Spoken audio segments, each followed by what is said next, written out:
بسم اللہ الرحمن الرحیم۔ السلام علیکم ورحمۃ اللہ۔ 30 سیکنڈ میں ہی جنت کا حقدار بنیے۔ حضور اکرم صلی اللہ علیہ وسلم نے فرمایا، یہ سید الاستغفار ہے، صبح اور شام ایک مرتبہ یہ کلمات ضرور پڑھے۔ وہ کلمات کیا ہے؟ ضرور سماعت فرما لیجیے۔ بسم اللہ الرحمن الرحیم۔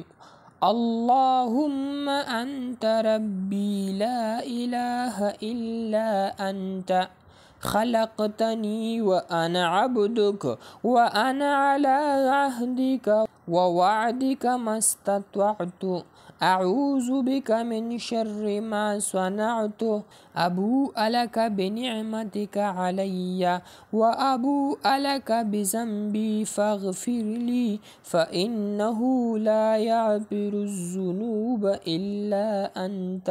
حدیث شریف میں ہے کہ جو شخص یہ صبح کے وقت یقین کے ساتھ سید الاستغفار پڑھ لے اور شام سے پہلے موت آ جائے تو وہ جنت والوں میں سے ہوگا، اور جو شخص شام میں اسے یقین کے ساتھ پڑھ لے اور صبح اس کو موت آ جائے یا صبح سے پہلے اس کو موت آ جائے تو وہ جنت والوں میں سے شمار ہوگا۔ بہت شکریہ۔ اسی طرح مزید ویڈیوز دیکھنے کے لیے ہمارے یوٹیوب چینل کو ضرور سبسکرائب کر لیجیے گا، اور کمنٹ باکس میں اللہ کے 99 ناموں میں سے ایک نام ضرور لکھ دیجیے گا۔ جزاک اللہ۔